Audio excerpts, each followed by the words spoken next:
Dear student, इस lecture के इस पार्ट में हम ये डिस्कस करेंगे कि रेजर्स में मेथड्स को कैसे क्रिएट किया जाता है। हम वो वाले मेथड्स क्रिएट करेंगे जिनमें पैरामीटर्स हम पास कर रहे होते हैं। ज़ाहिर सिंपल मेथड्स भी उसी तरह से होंगे, विदाउट पैरामीटर्स वाले भी आप खुद से ही हैंडल कर लेंगे। हम सिर्फ उन मेथड्स को डिस्कस करेंगे जिनमें पैरामीटर्स जो है हम पास कर रहे होते हैं।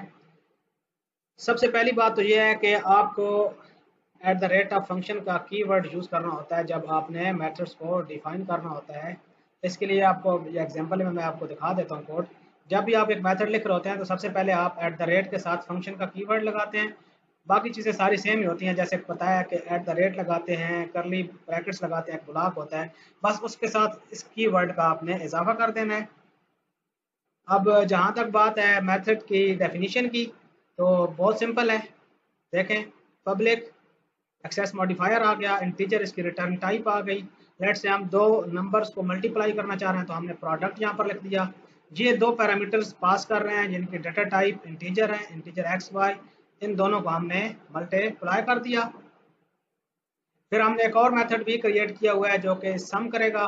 इंटीजर एक्स और वाई इसमें हम पास कर रहे हैं और इन दोनों को प्लस के सिंबल के साथ, ये आप देख सकते हैं, हम क्या कर रहे हैं, जमा कर रहे हैं। और ये रिटर्न क्या कराएगा in the end of day, हमें एक इंटीजर। बस ये आपने इंटीजर के जो टाइप है, डाटा टाइप, रिटर्न टाइप, इसके साथ आपने दो मेथड्स डिफाइन कर दिए हैं, जैसे कि सम है और प्रोडक्ट है। इस कोड को हम यहाँ से कॉपी कर लेंगे, लेकिन फिलहाल मैं इसको कॉल कैसे करना है इन फंक्शंस को उसको डिस्कस कर लेता हूँ। ये देखें, आपने HTML में ये इनको कॉल किया, प्रोडक्ट ऑफ 6 and 7 इज, और यहाँ पर एट द रेट के साथ फंक्शन को कॉल किया और ये पैरामीटर्स आप पास कर रहे हैं 6 और 7। तो ज़ाहिर है यहाँ पर प्रोडक्ट के केस में 42 इसका रिजल्ट आ जाएगा। फिर आप प्रोडक्ट को दोबारा अगर कॉल करना चाहें उसी मेथड को, तो आप कॉल कर सकते हैं जितनी बार आप कॉल करना चाहें, नो इशू। और ये आपने इसको पास कर दिया 19 और 11, इसका रिजल्ट 209 बन जाएगा। अगर आप यहाँ पर किसी और केस में सम के मेथड को कॉल करना चाहते हैं तो ये एट द रेट के साथ सम का मेथड कॉल कर लें। और अगर कुछ और डिफरेंट पैरामीटर के साथ दोबारा कॉल करना चाहते हैं तो इसमें कोई दिक्कत और कोई मुश्किल नहीं है। ये इस तरह से आप दोबारा से मुख्तलिफ पैरामीटर के साथ कॉल कर सकते हैं। इस कोड को हम कॉपी पेस्ट करते हैं विजुअल स्टूडियो में।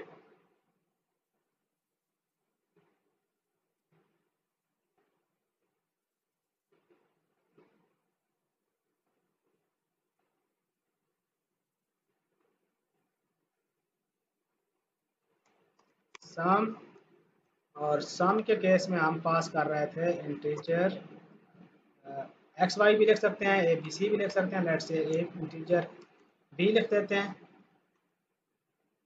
और यहाँ पर हम रिटर्न कराना चाहते हैं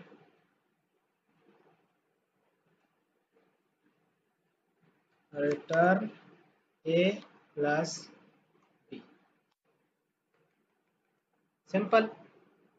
अब अगर हमने इनको कॉल करना है, फॉर द टाइम बीइंग हम इस कोड को रिमूव कर लेते हैं और यहाँ से हम ये वाला कोड कॉपी कर लेते हैं। यहाँ पर हमने इस कोड को पेस्ट कर दिया।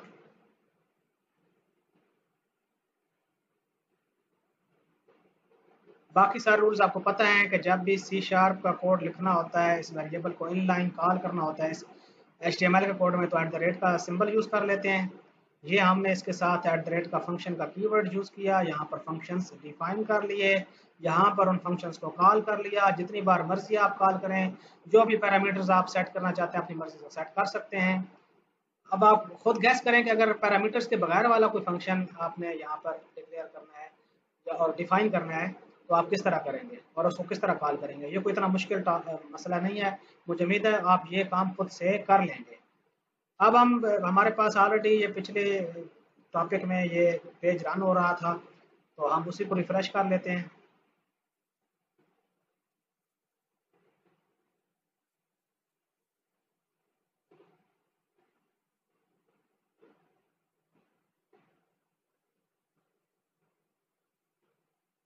और ये देखें, ये आपके पास आउटपुट आ गई है, product of 6 and 7 is 42 and so on so fourth. तो इस तरह से आप रेजर के कोड के अंदर मेथड्स को डिफाइन कर सकते हैं, कॉल कर सकते हैं। मेथड्स का बेनिफिट ये आ गया, ये रीयूजेबिलिटी के लिए यूज़ होते हैं।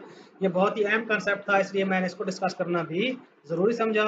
इसके साथ ही हमारा रेजर्स के सिंटैक्स और इसके जो मेन कोड के कंस्ट्रक्ट्स हैं उनके मतलब सारी डिस्कशन ख़त्म हो गई। हम सबसे पहले रेजर के सिंटैक्स को डिस्कस किया, फिर डेटा टाइप्स पर रोशनी डाली, वेरिएबल्स कैसे डिक्लेयर करते हैं, वार क्या होता है, सी शार्प का कोड इसमें यूज़ कैसे होता है। उसके बाद हमने लूपिंग की बात की, इफ एल्स की बात की, स्विच केस के वही सिंटैक्स है जो आप लोग सी प्लस प्लस और जावा में पढ़ चुके हैं।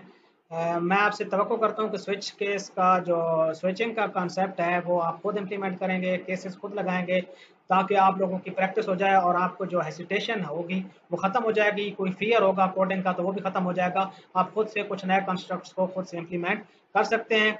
फिर आपको मैं ये भी सजेस्ट करूंगा, जो लोग ऑप्शनली इस चीज़ को करना चाहते हैं, कलेक्शन फ्रेमवर्क एक सी शार्प में है, उसको एक्सप्लोर करें। लिस्ट क्या है, एरे लिस्ट क्या है, ये तमाम चीज़ें बिल्ट इन है, इनको आप देखें। इस इसके साथ ही एरेस को डिस्कशन के बाद हमने in the end of day ये मेथड्स को डिस्कस कर लिया, लूपिंग को डिस्कस कर लिया, फॉर ईच को डिस्कस किया। और इसके बाद जितने भी प्राइमरी कॉन्सेप्ट्स हैं ये कवर हो चुके हैं। इसी बात पर हम इस वीक के लेक्चर्स को ख़त्म करते हैं। उम्मीद है आपको ये तमाम चीज़ें बहुत अच्छी तरह से समझ आ गई होंगी। Happy coding, happy learning, stay blessed.